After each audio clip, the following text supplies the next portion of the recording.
Assalamualaikum warahmatullahi wabarakatuh.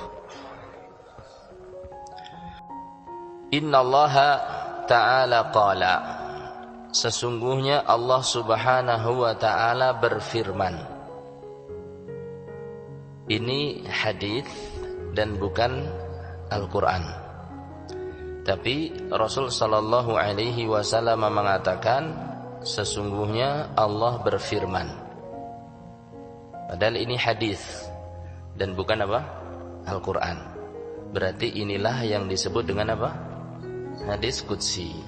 Ya, hadis qudsi. Para ulama memang berbeda pendapat tentang masalah hadis qudsi. Apakah lafadznya betul-betul dari Allah seperti Al-Quran, ataukah lafadznya itu dari Rasulullah sallallahu alaihi wasallam.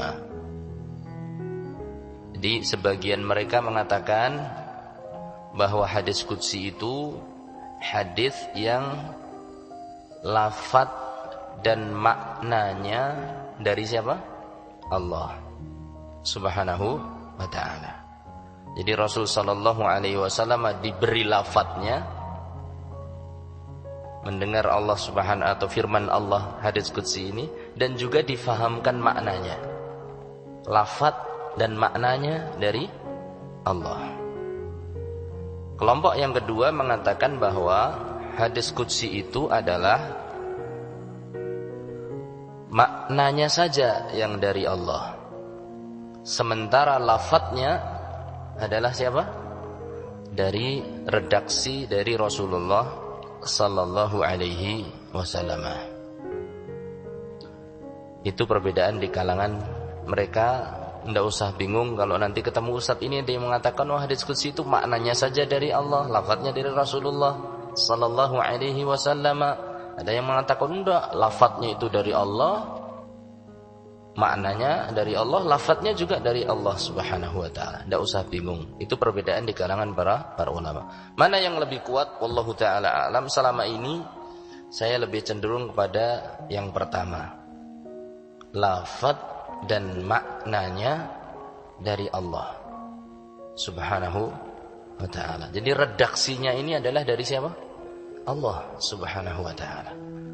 Yang disampaikan kepada malaikat Jibril, Allah berfirman, didengar oleh malaikat Jibril, kemudian disampaikan kepada siapa? Rasulullah sallallahu alaihi wasallam. Terus apa bedanya dengan Al-Quran? Bedanya adalah dari sisi pahala ketika membacanya. Ya, pahala ketika membacanya. Bahwa kalau Al-Quran membaca satu huruf dapat satu kebaikan. Satu kebaikan dibalas dengan 10 kali lipat. Sementara membaca hadis qudsi ini tidak.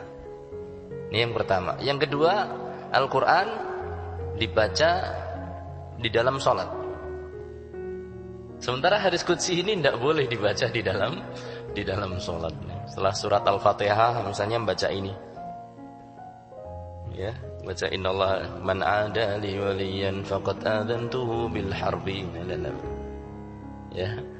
Tidak bisa menjadi pengganti ayat-ayat Al-Quran yang ada di dalam, yang sering kita baca di dalam sholat kita berasal dari Al-Quran. Jadi pahalanya beda ketika membaca, tidak dibalas setiap hurufnya. Yang kedua apa tadi? Tidak boleh dibaca di dalam sholat. Yang ketiga, ya, kedudukan dan kekuatannya atau kekuatan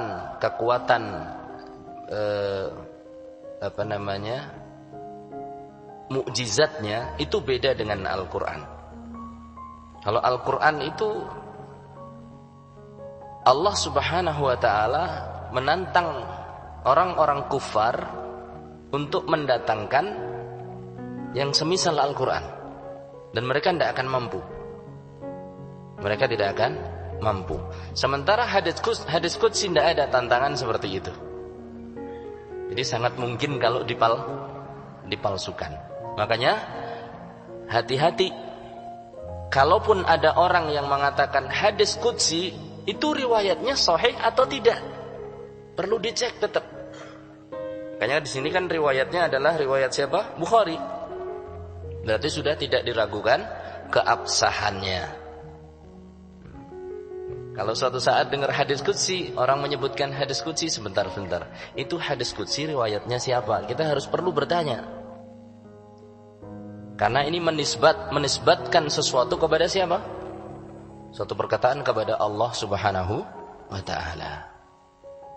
Menisbatan perkataan yang bukan perkataan Rasulullah sallallahu alaihi wasallam saja itu sudah berdosa besar. Sudah merupakan dosa besar walaupun isinya baik. Man kadzaba alayya muta'ammidan falyatabawa maq'adahu minan nar, kata Rasul sallallahu alaihi wasallam, barang siapa yang berdusta atas namaku falyatabawa, maka hendaklah dia menyiapkan maq'adahu, tempat duduknya, minan nar, di dalam neraka. Itu hadis Rasul sallallahu alaihi wasallam. Kalau orang sembarangan mengatakan ini hadis Rasul sallallahu alaihi wasallam padahal bukan hadis, itu saja sudah apa? Dosanya sudah besar sekali. Apalagi kalau sampai mengatakan ini adalah difirmankan oleh Allah misalnya. Ini hadis qudsi, ini kan? Karena hadis qudsi itu penisbatan langsung kepada siapa? Kepada Allah. Seorang mengatakan bahwasanya Allah bilang begini, berfirman demikian dalam hadis qudsi, padahal Allah sama sekali tidak pernah berfirman yang seperti itu. Ini berarti tentunya dosanya lebih berlipat. Apalagi kalau mengatakan bahwa sesuatu itu adalah Al-Quran, padahal itu bukan Al-Quran. Terkadang sebagian orang dibacakan hadis dikiranya apa? Al-Quran. Sehingga ketika dia menyampaikan juga mengatakan itu ada di dalam Al-Quran, padahal bukan Al-Quran. Baiklah, kita lanjutkan kembali, ya. Jadi hadis qudsi tetap berlaku nanti, sahih ataukah tidak, penisbatannya benar ataukah tidak. Tapi kalau sudah Al-Quran, itu jelas semuanya adalah benar-benar mutawatir periwayatannya, tidak perlu diragukan lagi. Itu kalau jelas-jelas Al-Quran. Wallahu ta'ala a'lam bis-shawab. Itu perbedaan atau diantara perbedaan antara hadis qudsi dengan Al-Quran, ya, dengan Al-Quran. Sama-sama firman Allah, tapi yang satu membacanya berpahala per huruf, yang satu berpahala kalau dengan niat belajar, ya. Yang satu boleh dibaca di dalam sholat, yang satunya tidak boleh dibaca di dalam sholat. Yang satu Allah tantang orang-orang kufar untuk mendatangkan semisalnya, yang satunya Allah tidak perlakukan seperti itu, ya. Wallahu ta'ala a'lam bis-shawab.